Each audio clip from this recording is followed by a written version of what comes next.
पर राहुल गांधी को सुनिए, फिर आपको दिखाता हूं कि नरेंद्र मोदी ने और आज क्या क्या दम दिखाया जो राहुल गांधी को सोने नहीं दिया। राजनीति में सबसे बड़ी प्रॉब्लम पता है क्या होती है? क्या होती है? हाँ नहीं, नरेंद्र मोदी कोई बड़ी प्रॉब्लम नहीं।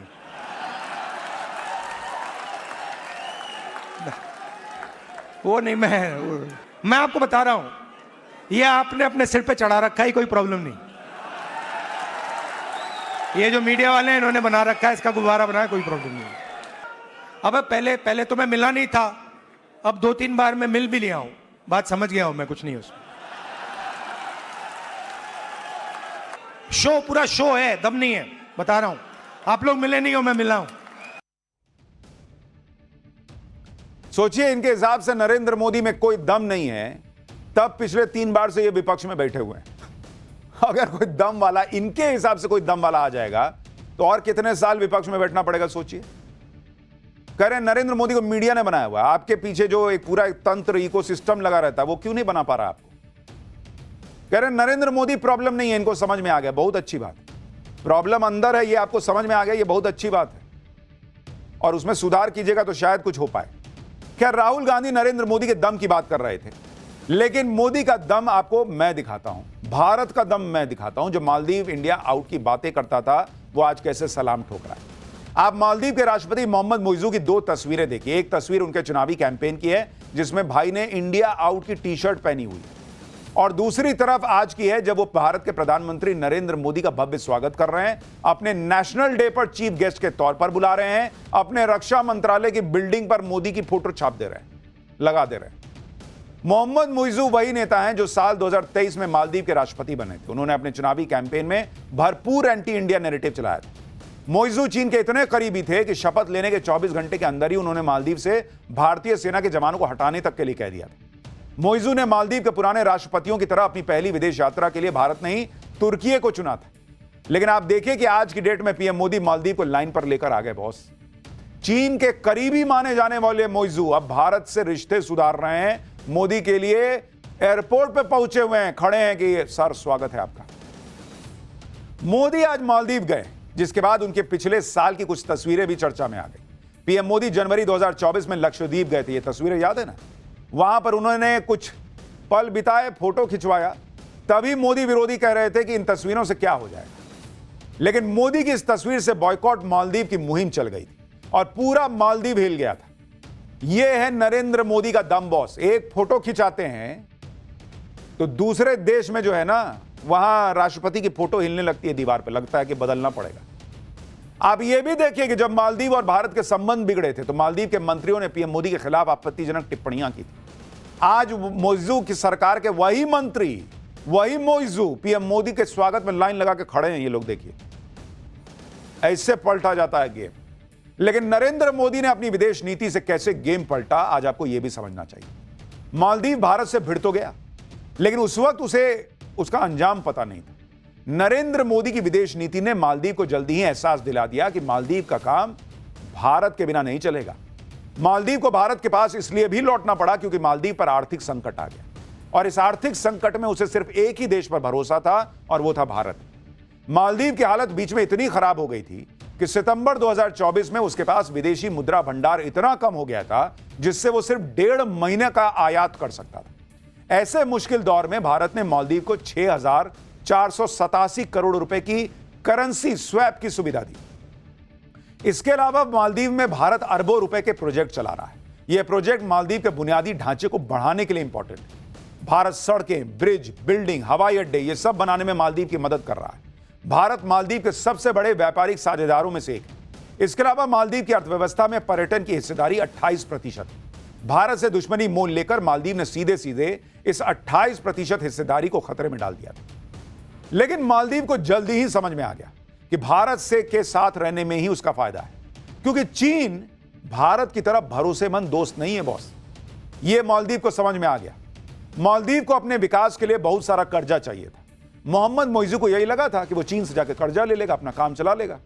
लेकिन मालदीव ने चीन से 11,850 करोड़ का कर्जा लिया। यह कर्ज उसकी जीडीपी का एक बड़ा हिस्सा है। यह कर्ज चीन ने उसे बेल्ट एंड रोड इनिशिएटिव के तहत दिया है। जिससे मालदीव अपने इंफ्रास्ट्रक्चर से जुड़े प्रोजेक्ट पूरे करेगा। लेकिन मालदीव चीन के कर्ज के जाल में फंस गया। चीन के कर्ज की ज्यादा ब्याज दरें और कठोर शर्तें मालदीव को कर्ज के जाल में फंसाती चली गई, जबकि भारत की आर्थिक सहायता मालदीव की अर्थव्यवस्था के लिए ज्यादा बेहतर है। यही वजह है कि मोइजू ने चीन से मुंह मोड़कर भारत से हाथ मिलाना बेहतर समझा। उसको समझ में आ गया कि चीन दोस्ती नहीं करता है, चीन हाथ पकड़ के जो है ना वो धीरे धीरे जो है वो कब्जाने पर आने लगता है। भारत दोस्ती निभाता है, मोदी दोस्ती निभाते हैं, उसको समझ में आ गया। तो उसने पोस्टर छपवा दिए, रेड कारपेट बिछा दिया, बोला आइए मोदी जी, भारत और हम यही तो हम दोस्त हैं। जब मालदीव ने भारत से दुश्मनी छोड़कर दोस्ती का हाथ मिलाया तो अब भारत भी दिल खोलकर मालदीव की मदद कर रहा है। पीएम मोदी ने अपने दौरे पर मालदीव को 4,850 करोड़ का कर्ज देने का ऐलान किया। भारत और मालदीव के बीच व्यापार, रक्षा और इंफ्रास्ट्रक्चर के क्षेत्र में सहयोग बढ़ाने पर बात हुई। यूके की तरह भारत मालदीव के साथ भी फ्री ट्रेड एग्रीमेंट करेगा। मालदीव की सुरक्षा को मजबूत करने में भारत सहयोग देगा। इसके अलावा लोकल करेंसी सेटलमेंट सिस्टम के जरिए मालदीव भारत के साथ लोकल करेंसी में व्यापार भी कर सकेगा। पीएम मोदी ने भी आज मालदीव दौरे पर राष्ट्रपति मोइजू के सामने यह मैसेज दिया कि भारत ही मालदीव का सबसे करीबी मित्र है और भारत ने ही हमेशा मुश्किल वक्त में उसकी सहायता की। यानी एक तरफ से पीएम मोदी ने राष्ट्रपति मोइजू को मैसेज दे दिया कि भारत के बिना मालदीव नहीं चल पाएगा।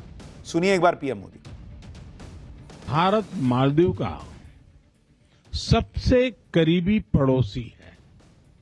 मालदीव भारत की नेबरहुड फर्स्ट पॉलिसी और महासागर विजन दोनों में एक अहम स्थान रखता है।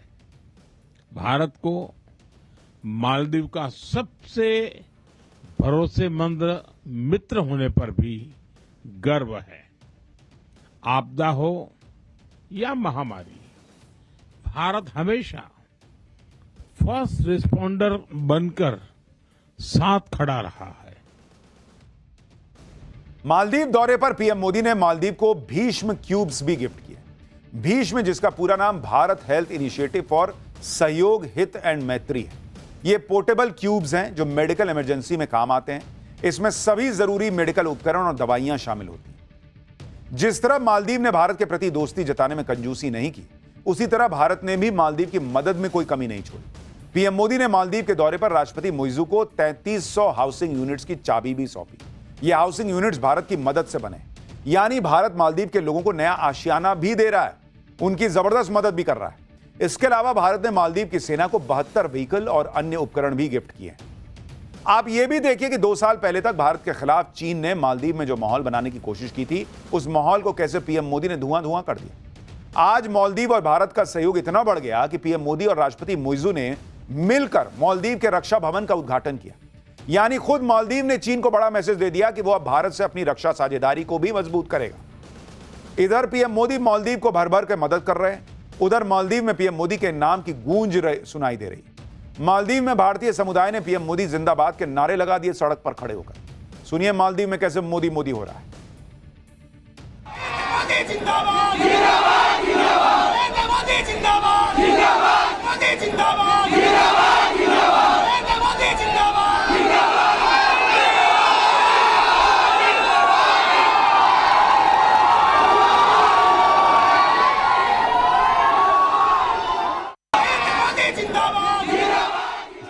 जैसे मोदी मोदी के नारे लग रहा है इंडिया की सड़क है, मालदीव में हो रहा भाई मोदी मोदी।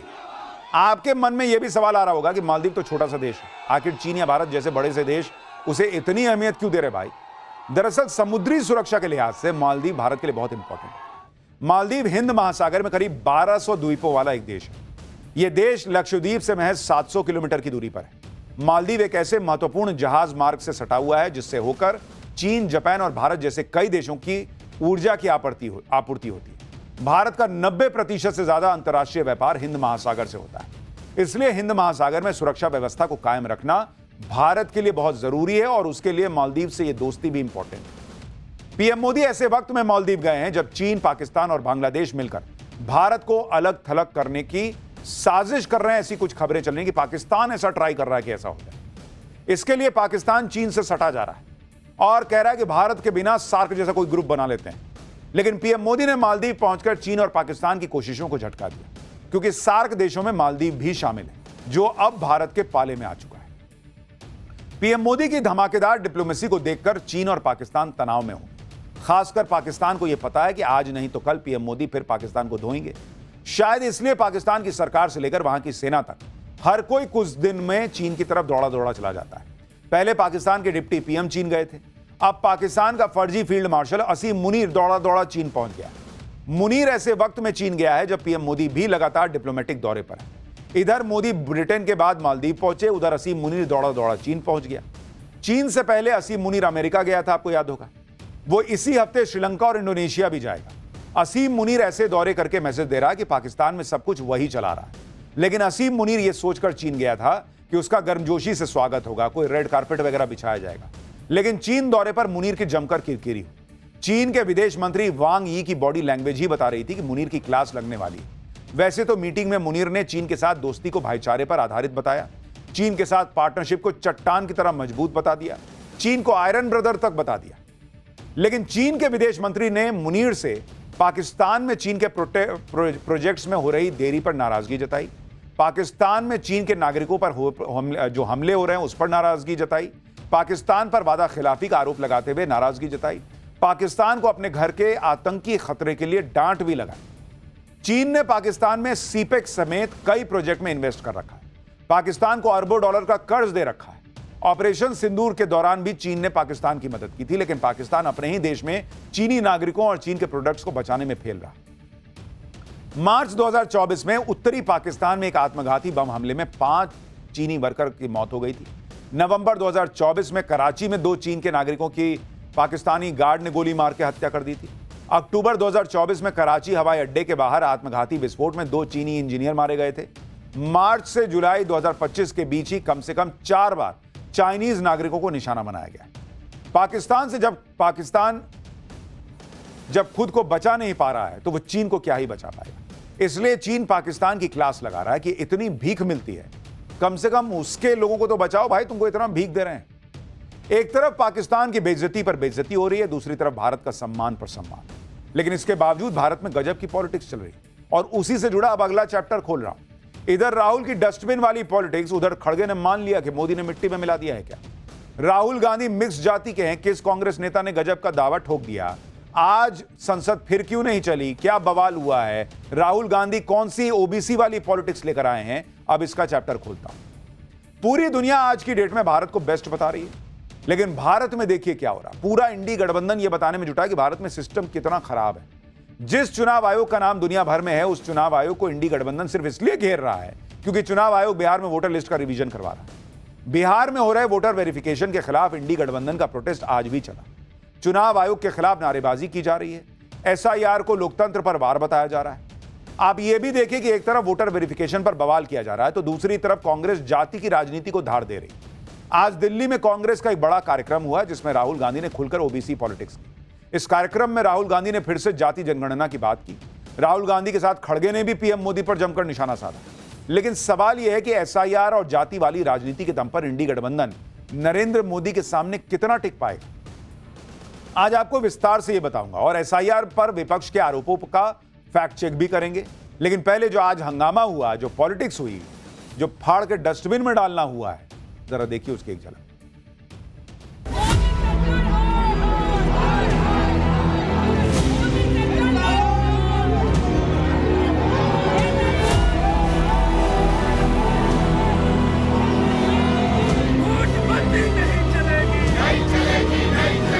आज यहाँ शपथ लेते हैं वैसे ही लड़ेंगे जैसे हमारे पुरखों लड़े।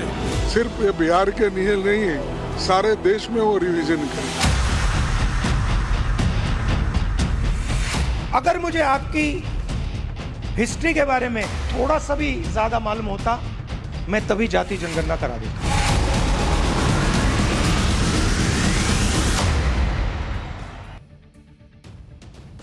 आज संसद के मॉनसून सत्र का 5वां दिन था, लेकिन आज भी इंडी गठबंधन ने बिहार के वोटर वेरिफिकेशन के मुद्दे पर यानी एसआईआर का जोरदार विरोध किया। संसद फिर नहीं चल पाई। इंडी गठबंधन के नेताओं ने संसद भवन परिसर में गांधी जी की प्रतिमा के पास जमकर नारेबाजी की। सभी के हाथों में एसआईआर का पोस्टर था और एक बैनर जिस पर लिखा था एसआईआर लोकतंत्र पर वार है। राहुल गांधी, मल्लिकार्जुन खड़गे, प्रियंका वाड्रा, रामगोपाल यादव, मनोज झा, डिंपल यादव जैसे कई नेताओं ने इस प्रोटेस्ट मार्च में हिस्सा लिया। इसके बाद सारे नेताओं ने एसआईआर वाले पोस्टर को फाड़-फाड़ के डस्टबिन में डालना शुरू कर दिया। मतलब यह दिखाने की कोशिश कर रहे थे कि एसआईआर को कूड़ेदान में फेंक देना चाहिए। राहुल गांधी, प्रियंका वाड्रा और मल्लिकार्जुन खड़गे सभी ने एसआईआर वाले पोस्टर को डस्टबिन में डाला। मल्लिकार्जुन खड़गे ने तो एसआईआर के पोस्टर को फाड़ के डस्टबिन में डाला, यानी पूरा ड्रामा क्रिएट किया गया और यह जताने की कोशिश की गई कि एसआईआर के जरिए चुनाव आयोग कितना बड़ा, मान लीजिए कि इनकी नजर में अपराध कर रहा है। सुनिए एक बार इंडी गठबंधन के नेताओं। हमारे चुनाव आयोग को ये सोचना होगा कि उसका आदर्श बांग्लादेश का चुनाव आयोग नहीं होना चाहिए। इलेक्शन कमीशन मनमानी कर रहा है क्योंकि सरकार के कहने पे चल रहा है, और जो फ्री एंड फेयर इलेक्शन का जो पूरे देश में जो मामला है, कहीं ना कहीं जो डेमोक्रेटिक सेटअप है देश को, उसको ठेस पहुंचाने का काम ये सरकार कर रही है। वेरी अनफेयर, और ये कम्प्लीटली अपने आप को बेनिफिट करने के लिए बीजेपी कर रही है। पहले आपने महाराष्ट्र में एक प्रयोग किया और लूट की सरकार बना ली, अब बिहार में वही प्रयोग करना चाहते हैं। विपक्ष एकजुट है, हम लूटने नहीं देंगे। इंडी गठबंधन बिहार में हो रहे एसआईआर का विरोध किए जा रहा है और चुनाव आयोग पर हमले कर रहा है, चुनाव आयोग पर मनमाने आरोप लगा रहा है।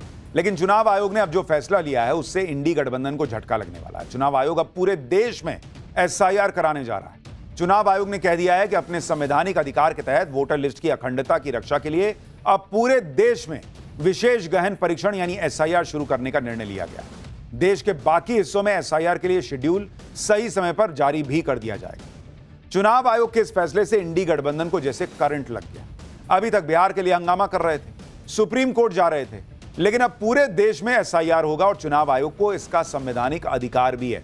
ऐसे में इंडी गठबंधन कह रहा है कि बीजेपी डर गई है और अपनी सत्ता बचाए रखने के लिए इस तरह के काम कर रही है। सुनिए मल्लिकार्जुन खड़गे को। ये लोग डर के मारे आज ये रिवाइज करने की जो कोशिश कर रहे हैं, ये बहुत बुरी बात है।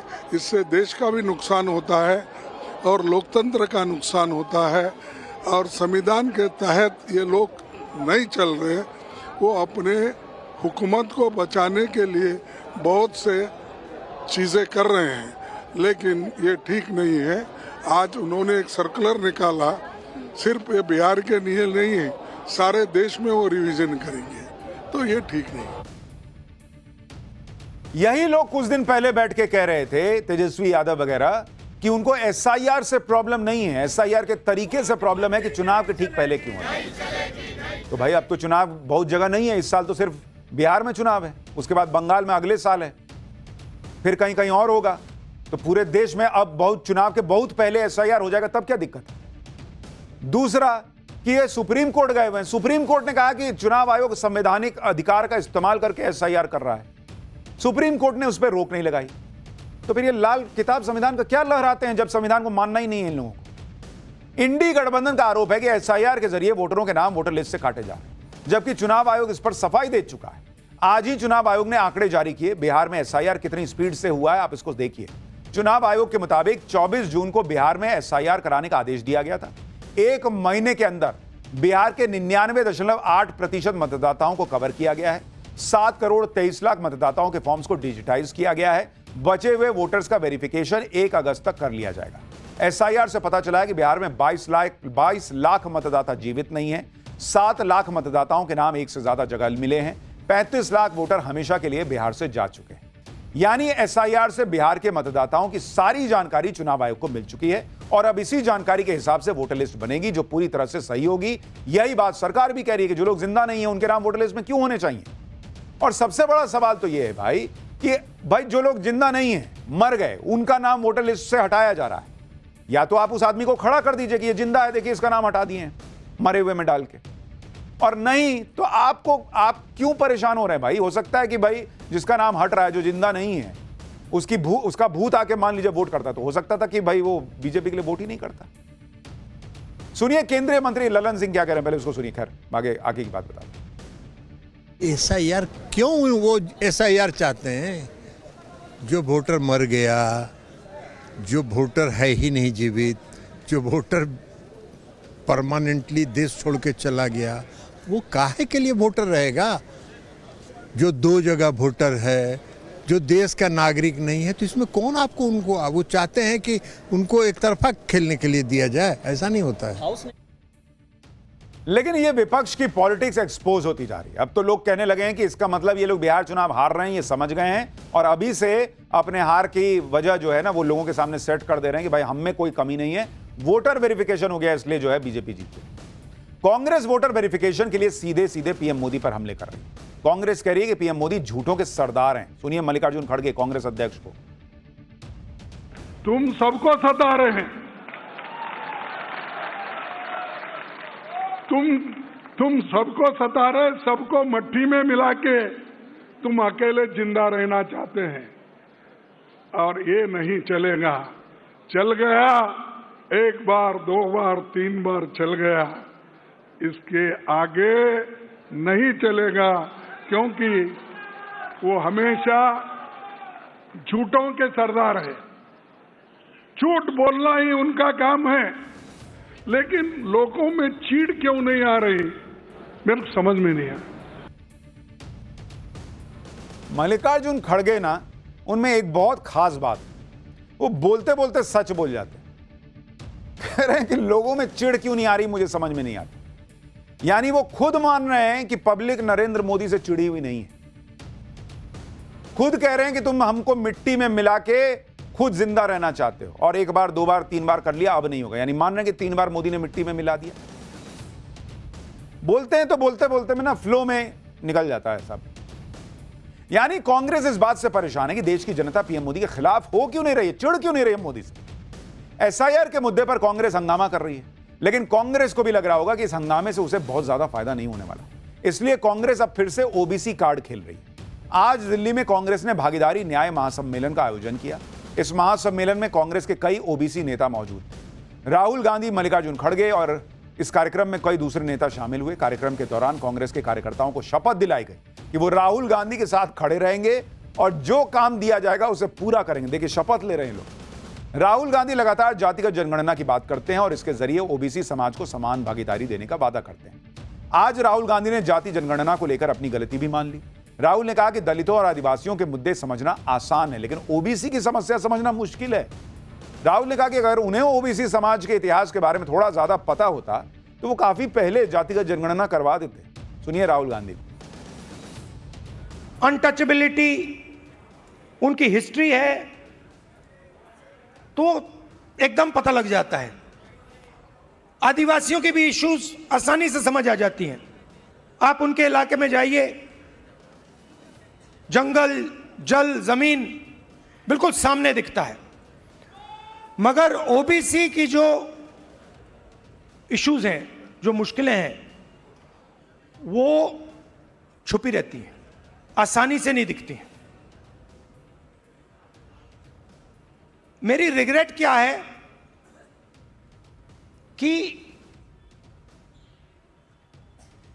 अगर मुझे आपकी हिस्ट्री के बारे में, आपकी इश्यूज के बारे में थोड़ा सा भी ज्यादा मालूम होता, मैं तभी जाति जनगणना करा देता। आज सबकी जीवा पर जो है ना मां सरस्वती विराजमान थी, सब सच बोल रहे हैं। राहुल गांधी भी कह रहे हैं कि उन्हें ओबीसी का इतिहास ज्यादा अच्छे से पता नहीं था। अगर पता होता तो कांग्रेस सरकार के दौर में ही कास्ट सेंसस करवा देते। बॉस, आपको नहीं पता था, बाकियों को भी नहीं पता था। आप थोड़े प्रधानमंत्री थे, जो प्रधानमंत्री थे उनको भी नहीं पता था। इतने सीनियर कांग्रेस के नेता, किसी को ओबीसी के बारे में पता ही नहीं था। और आपको मतलब ऑलमोस्ट, आप जिस तरह से कहा जाता है कि भाई रिमोट से सरकार चल रही थी, तो जो रिमोट पकड़े हुए लोग हैं उनको ही नहीं पता कि ओबीसी की समस्या क्या थी। और ये राहुल गांधी को प्रधानमंत्री बनना है, इनको 2025 में अब जाके समझ में आ रहा कि ओबीसी की समस्या क्या है। इसी कार्यक्रम में राहुल गांधी ने खुद की पीठ भी हालांकि थपथपा ली। राहुल गांधी ने कह दिया कि दलितों, अल्पसंख्यकों और महिलाओं के मुद्दे उठाने के लिए उनको अच्छे नंबर भी मिलने चाहिए। वो जिस मुद्दे को उठा लेते हैं उससे पीछे नहीं हटते। राहुल गांधी ने कहा कि इस बारे में आप लोग यानी कांग्रेस कार्यकर्ता प्रियंका वाड्रा से पूछ सकते हैं। सुनिए एक बार वो बयान। जहां तक मैंने, चाहे वो आदिवासियों की बात हो, दलितों की बात हो, माइनॉरिटीज की बात हो, वहां पे मुझे लगता है कि मुझे अच्छे नंबर मिलने चाहिए। महिलाओं की इश्यूज महिलाओं के इश्यूज पर मुझे सही नंबर मिलने चाहिए। आप मेरी बहन से पूछो, मेरी बहन से पूछो, कभी मिलोगे तो पूछना कि अगर कभी राहुल ने किसी चीज के बारे में मन बना लिया तो उस बात को वो छोड़ेगा या नहीं छोड़ेगा, वो पूछ लो उससे। मैं नहीं छोड़ने वाला।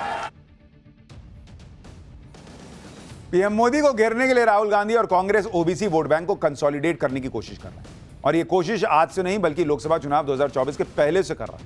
पीएम मोदी ने राहुल गांधी से जातिगत जनगणना वाला मुद्दा भी अब छीन लिया, तो अब राहुल गांधी ओबीसी सेंटिमेंट को भड़काने में लगे। मजे की बात यह है कि कांग्रेस के नेता और समर्थक राहुल गांधी को ओबीसी समुदाय का मसीहा बताने में लग गए। आप देखिए कि आज कांग्रेस के कार्यक्रम में डॉक्टर कांचा इलैया ने राहुल गांधी को कई जातियों का मिक्स बता दिया। डॉक्टर कांचा इलैया तेलंगाना में कास्ट सर्वे के लिए बनी एक्सपर्ट कमेटी के वाइस चेयरमैन थे। सुनिए वो क्या कह रहे राहुल गांधी किस जाति के। You know what their caste background is? Gandhi was from Banya caste. Ambedkar was from Dalit caste. Patel was from Shudra OBC caste who liberated my own state from Nizam. And Nehru was from Brahmin caste. Rahul is a mix of all castes today. He's a mix of all castes. अब ये कैसे होता है ये कांग्रेस वाले जी ही समझ सकते हैं। खैर